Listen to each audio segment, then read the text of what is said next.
ठीक है। दूसरी बीमारियां हैं संक्रामक रोग। संक्रामक रोग माने ऐसी बीमारियां जो इन्फेक्शन के कारण हुई हैं। मच्छर ने काटा, मच्छर के अंदर क्या होता है, जो मादा इनोफिलीज होता है उसके अंदर क्या पाया जाता है, दो तरह के प्लाज्मोडियम।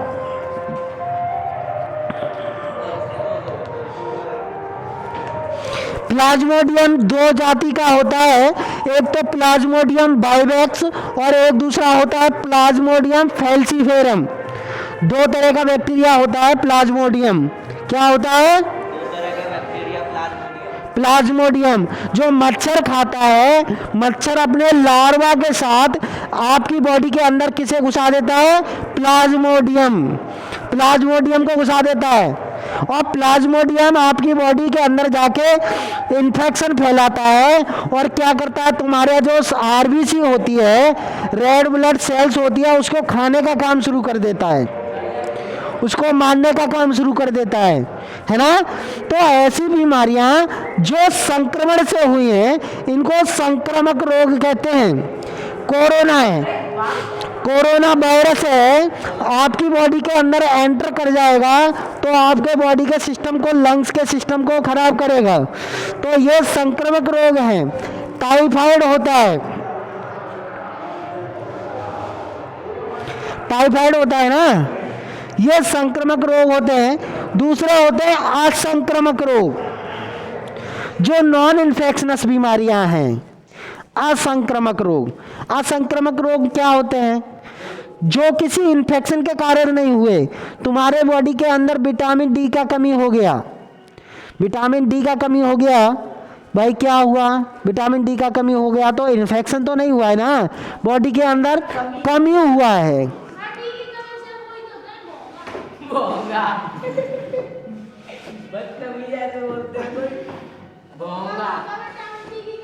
विटामिन डी का कमी से होता है ऑस्टियोमलेशिया,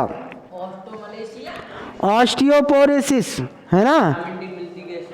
विटामिन डी अगर आप सनलाइट में रहेंगे तो आपकी बॉडी स्वयं बना लेता है, ठीक है। और मान लीजिए तुम्हारा क्या नाम है उसका, दूसरा बीमारी होता है यानी डायबिटीज है। डायबिटीज क्या है? एक बीमारी है। यह कैसे होती है? हमारी बॉडी के अंदर इंसुलिन हार्मोन बनना बंद हो जाता है। जब इंसुलिन हार्मोन्स बनना बंद हो जाता है तो हमारी बॉडी के अंदर डायबिटीज की बीमारी हो जाती है। इंसुलिन, ठीक है, इंसुलिन हमारे ब्लड में ग्लूकोज की मात्रा को कंट्रोल करता है।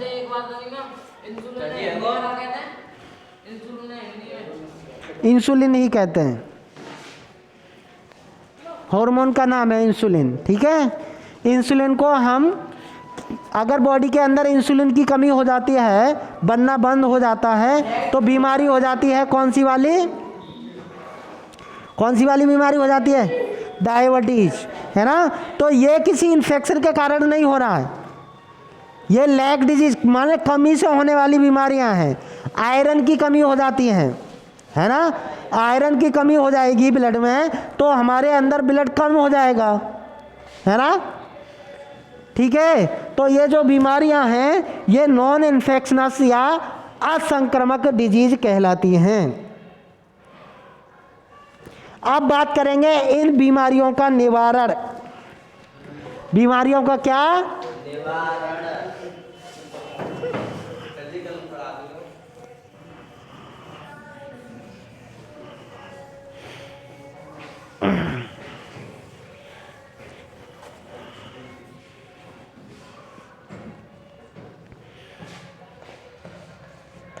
निवारण है ना सर जी, आप पढ़ाओ निवारण। प्रिवेंशन, कहाँ सर जी? कौन सा वेंशन? सर जी निवेशन का होगा और ये असामान्यता।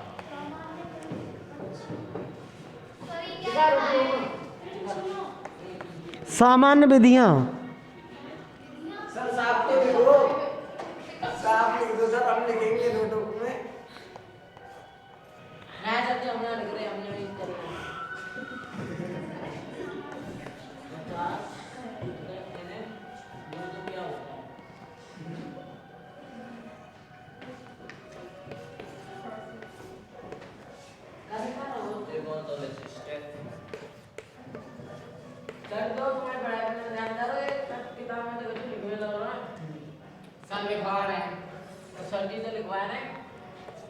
भाई कम से कम ये नहीं है वो कहाँ पे कर रहे हैं तो देखने से कर लेंगे कहाँ पे ले आऊँ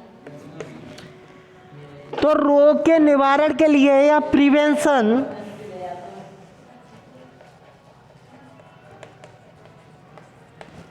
प्रिवेंशन बीमारियों के लिए दो चीज़ें होती हैं, एक तो होता है प्रिवेंशन और एक होता है ट्रीटमेंट, एक निवारण और एक उपचार।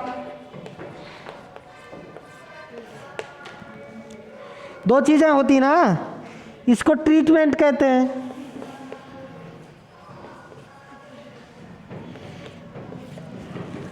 ठीक है, ट्रीटमेंट हो गया। तो दो तरह से होता है भाई। जो उपचार है वो तो आप जानते हैं कि मलेरिया हुआ है तो डॉक्टर के पास जाना पड़ेगा, वो उसकी दवा दे देगा, है ना। तो जो चीज़ें हैं उपचार जो किए जाते हैं वो बीमारी होने के बाद किए जाते हैं। बीमारी हो जाएगी तभी तो डॉक्टर के पास दवा लेने जाओगे, तभी तो उपचार कराओगे। ऐसा तो है नहीं है कि हमको मलेरिया हुआ नहीं है पहले से ही मलेरिया के इंजेक्शन लगवाने लगे, ऐसा तो नहीं करते हैं ना, ऐसा नहीं करते हैं ना। तो ये तो कहलाता है उपचार। जो बीमारी होने के बाद डॉक्टर के पास जाके दवा लेते हैं ये कहलाता है उपचार। और निवारण जो प्रिवेंशन है, प्रिवेंशन क्या कहलाता है कि बीमारी होने से बचने के क्या तरीके हैं। हमको मलेरिया हो ना, हमको कैंसर हो ना, या और कोई भी बीमारी हमको हो ना, डायबिटीज़ ना हो, ऐसे जो है ये प्रिवेंशन है। ये क्या है, इसकी दो तरह की सामान्य विधियां हैं। एक तो सामान्य विधियां हो गई और रोग विशिष्ट विधियां। रोग विशिष्ट विधियां कौन सी होती है सर जी?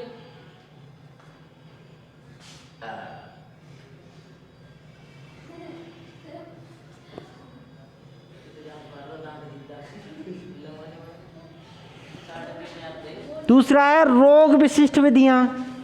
एक सामान्य विधियां तो ये हैं कि भाई क्या करो, इन्फेक्शन ना हो, सेल्फ हाइजीन रखिए, साफ कपड़े पहनिए, घर में गंदगी ना होना चाहिए, गंदा पानी मत पिए, गंदा खाना मत खाइए। ये क्या है, सेल्फ हाइजीन है। मच्छर ना हो, साफ करके रखिए कमरे को। ये सामान्य विधियां हैं बीमारियों से बचने की, है ना। दूसरा जो हम खाना खाते हैं वो बैलेंस डाइट खाइए, ना ज़्यादा खाइए ना कोई चीज़ कम खाइए, जितनी आवश्यकता है उतना खाइए। ये बीमारियों से बचने की सामान्य विधियां हैं, है ना। क्यों गुड़िया, सही बात है ना। अगर हमको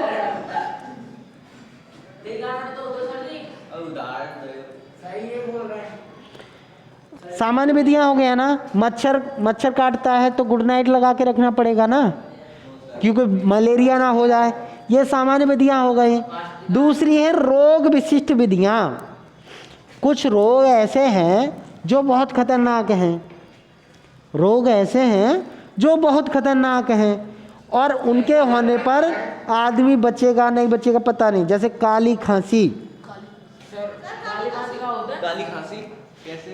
काली खांसी है, टीबी है, डेंगू है और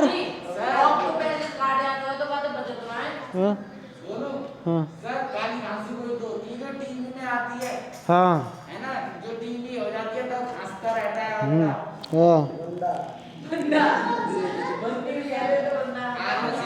रहता है 24 आवर्स 24 घंटा।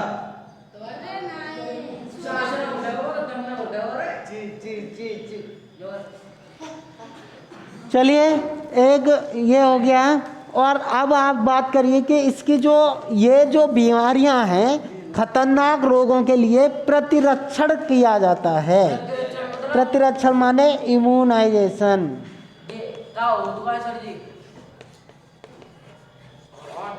माने हमारी बॉडी को इम्यूनिटी को उसके लिए तैयार करके रखना। जैसे हमको पता है कि पाकिस्तान ज़्यादा शैतानी करता है, नेपाल शैतानी नहीं करता है, तो हमको अपने देश की बाउंड्री पर पाकिस्तान के लिए सोल्जर्स लगाने पड़ेंगे ना। सही बात है। वहाँ बहुत ज़्यादा लगानी पड़ेगी। इधर नहीं लगानी पड़ेगी। तो हमको ये पता है कि ये जो बीमारी है कोई स्पेशल बीमारी है, जैसे डेंगू है, डेंगू खतरनाक बीमारी है। तो डेंगू का देखो, हम अपनी बॉडी की जो प्रतिरक्षा तंत्र है उसको पूरा सिखा देंगे। क्या सिखा देंगे? क्या सिखा देंगे भाई? ये पाकिस्तानी आतंकवादी किधर किधर से आते हैं, ये कैसे होते हैं, शकल सूरत कैसी होती है इनकी, ये सारी चीज़ें बताएंगे ना। इनको कैसे मारना है ना, ये सारी चीज़ें सिखाएंगे ना। तो अब हमारा बॉडी में हमारे में कौन है? सेनानी आर्मी के जो सोल्जर हैं वो कौन है भाई? हमारी बॉडी के जो अंदर एंटीबॉडी हैं वो इस काम को करते हैं ना। हमारी बॉडी के अंदर कोई भी बाहर की चीज़, बैक्टीरिया, वायरस आके एंट्री करेगा तो वो उसको मारने का काम करते हैं। उनके लिए ट्रेंड करने का काम क्या करते हैं? प्रतिरक्षण तंत्र, जिसे इम्यूनाइजेशन कहते हैं, और वैक्सीनेशन द्वारा यह प्रतिरक्षण तैयार किया जाता है। किसके द्वारा? वैक्सीनेशन के द्वारा या टीकाकरण के द्वारा। सर ये कुछ पूछ रहा है। प्रिंसिपल सर टीका कह रहे? टीकाकरण के द्वारा। किसके द्वारा? टीकाकरण। आपको भी टीके लगवाए हैं ना? तो ये जो अब ये जो टीकाकरण है, वैक्सीन है, वैक्सीन क्या करती है? बहुत सारी बीमारियां की भी लगती है ना, जैसे हेपेटाइटिस बी की लगती है, काली खांसी की लगती है, खसरा की लगती है, डेंगू की लगती है, डेंगू की लगती है। ये जो वैक्सीन लगती है ना हमारे, ये वैक्सीन लगती है ना, खतरनाक बीमारियां हैं, इसीलिए हमारी बॉडी को पहले से तैयार कर दिया जाता है कि ऐसी ऐसी बीमारी हो सकती है, अलर्ट रहिए। तो इसको कहते हैं प्रतिरक्षण या इम्यूनाइजेशन। हमारी बॉडी की इम्यूनिटी को तैयार करना किसके द्वारा? टीकाकरण द्वारा, वैक्सीनेशन द्वारा। हमारी बॉडी की जो इम्यून सिस्टम है उसको बढ़ा के रखना। अभी भी हम क्या कहते हैं, आजकल कोरोना का समय चल रहा है तो ज़्यादातर लोग क्या कह रहे हैं? अपनी इम्यूनिटी बढ़ाइए, इम्यूनिटी बढ़ाइए। क्यों बढ़ाइए इम्यूनिटी? क्योंकि कोरोना वायरस है, उससे लड़ने के लिए हमारी बॉडी के अंदर ताकत पैदा हो जाए। इतनी ताकत, अगर हमारी बॉडी की इम्यूनिटी कमज़ोर हो जाएगी तो कोई भी बाहर का वायरस, बैक्टीरिया हम पर हमला कर लेगा। इसीलिए हमको अपना इम्यूनाइजेशन अच्छा रखना है, और इस इम्यूनाइजेशन का एक पार्ट है टीकाकरण। टीकाकरण द्वारा भी हमारी बॉडी की इम्यून सिस्टम को अच्छा किया जा सकता है। इसीलिए हम कोरोना की वैक्सीन ढूंढ रहे हैं ना। अगर कोरोना की वैक्सीन बन जाएगी तो वैक्सीन को हम अपनी बॉडी के अंदर पहले ही पहुंचा देंगे और हमारी बॉडी पहले से तैयार हो जाएगी। बॉडी पहले से तैयार हो जाएगी कि ये टीका हमें एक लगवाना, तो हमने 2 लोगों का सर्दी रिएक्शन हो, ऐसा तो है। रोग विशिष्ट विधियां। सर्दी पता है। इसका मतलब क्या है? इसका मतलब है एक विशेष बीमारी के लिए एक विशेष टाइप की वो वैक्सीन लगती है। कोरोना की वैक्सीन अलग है, पोलियो की वैक्सीन अलग है, ठीक है, डेंगू की वैक्सीन अलग है। तो सर जी हमारे लगी गए में तो वो काय की वैक्सीन लगी है? अब मुझे पता है क्या? मुझसे पूछ के लगाया, देख के लगाया, दिखा के लगाया मुझे, ठीक है। तो ये विशिष्ट विधियां हैं।